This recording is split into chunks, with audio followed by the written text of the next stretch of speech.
It's a curious turn for Toyota's so-called Tesla Rotor e-Division, this new model. The eschews the overtly Japanese weirdness that established the Scion brand and made the original 2004 to 2007 XB the most successful of Toyota's JDM product line raids.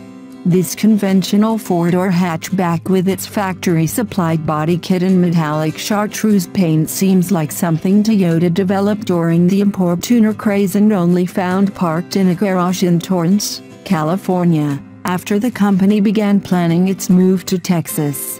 The $19,255 joins the stalwart TC, the Buffo FRS, and the new IA, a rebadged Mazda 2 sedan, in filling out Scion's four-car lineup for 2016. They're all cheap, small, and hard to sell, a sober referendum on the youthful image Scion was designed to exploit. It's easy to wonder why they were not just sold as Toyotas. Elsewhere on the globe, the is a Toyota. It's the Auris in Europe and Japan, and in some markets it's a Corolla hatchback. In the US, it shares a platform and engine with a Corolla, though the uses a control arm rear suspension that's more sophisticated than the Corolla's torsion beam. That's where the good news ends, because the 1.8-liter four-cylinder they share makes just 137 horsepower and 126 pound-feet of torque here, 3 horses less than in the Corolla Eco. It took us 8.6 seconds to reach 60 miles per hour in the more than a second slower than the 160 HP Ford Focus, and the Focus isn't even the quickest hatchback in its class. The Volkswagen Golf goes from 0 to 60 miles per hour in 6.8 seconds, its turbocharged 1.8-liter producing 170 horsepower and 184 pound-feet of torque and making the IM's naturally aspirated engine seem as dated as mailing that Fast and the Furious DVD back to Netflix. The comes with a standard 6-speed manual, though a CVT is also available. The relatively long and imprecise throws of the shifter and the transmission's 3 overdrive ratios make it more of a commuter-grade experience, but at least self-shifting ups the IM's engagement level. It's a shame that the steering and brakes are so numb, because the IM's firm ride and planted body seem to indicate untapped chassis potential. Then again, understeer what you get when you drive the to its low 0.80 G road holding limit, likely let down by its all-season tires. A bigger letdown comes inside the A high beltline makes the cockpit feel tight, and the dashboard's cliff-like verticality would be more at home in a crossover. The infotainment system could use a few more buttons.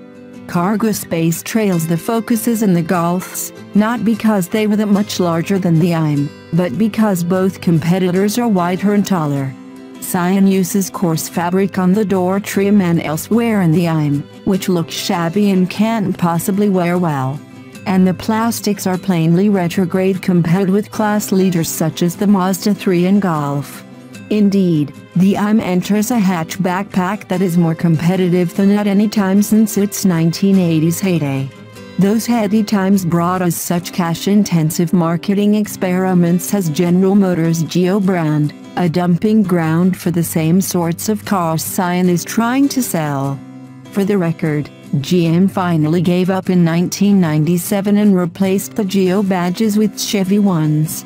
It's a curious turn for Toyota's so-called Tesla Rotor e-Division, this new model.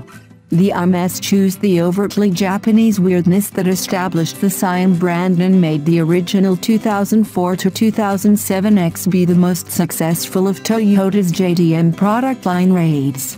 This conventional four-door hatchback with its factory-supplied body kit and metallic chartreuse paint seems like something Toyota developed during the import tuner craze and only found parked in a garage in Torrance, California, after the company began planning its move to Texas. The $19,255 joins the stalwart TC, the Buffo FRS, and the new IA, a rebadged Mazda 2 sedan, in filling out Scion's four-car lineup for 2016. They were all cheap, small, and hard to sell, A sober referendum on the youthful image Scion was designed to exploit. It's easy to wonder why they were not just sold as Toyotas. Elsewhere on the globe, the is a Toyota. It's the Auris in Europe and Japan, and in some markets it's a Corolla hatchback. In the US, it shares a platform and engine with a Corolla, though the uses a control arm rear suspension that's more sophisticated than the Corolla's torsion beam. That's where the good news ends, because the 1.8-liter four-cylinder they share makes just 137 horsepower and 126 pound-feet of torque here, 3 horses less than in the Corolla Eco. It took us 8.6 seconds to reach 60 miles per hour in the more than a second slower than the 160 HP Ford Focus, and the Focus isn't even the quickest hatchback in its class. The Volkswagen Golf goes from 0 to 60 miles per hour in 6.8 seconds, its turbocharged 1.8-liter producing 170 horsepower and 184 pound-feet of torque and making the IM's naturally aspirated engine seem as dated as mailing that Fast and the Furious DVD back to Netflix. The comes with a standard 6-speed manual, though a CVT is also available. The relatively long and imprecise throws of the shifter and the transmission's 3 overdrive ratios make it more of a commuter-grade experience, but at least self-shifting ups the IM's engagement level. It's a shame that the steering and brakes are so numb, because the IM's firm ride and planted body seem to indicate untapped chassis potential. Then again, understeer is what you get when you drive the to its low 0.80 G road holding limit, likely let down by its all-season tires. A bigger letdown comes inside the A high beltline makes the cockpit feel tight, and the dashboard's cliff-like verticality would be more at home in a crossover. The infotainment system could use a few more buttons. Cargo space trails the Focuses and the Golfs, not because they were that much larger than the but because both competitors are wider and taller. Scion uses coarse fabric on the door trim and elsewhere in the which looks shabby and can't possibly wear well. And the plastics are plainly retrograde compared with class leaders such as the Mazda 3 and Golf.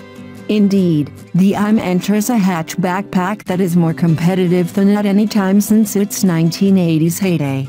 Those heady times brought us such cash-intensive marketing experiments as General Motors' Geo brand, a dumping ground for the same sorts of cars Scion is trying to sell. For the record, GM finally gave up in 1997 and replaced the Geo badges with Chevy ones.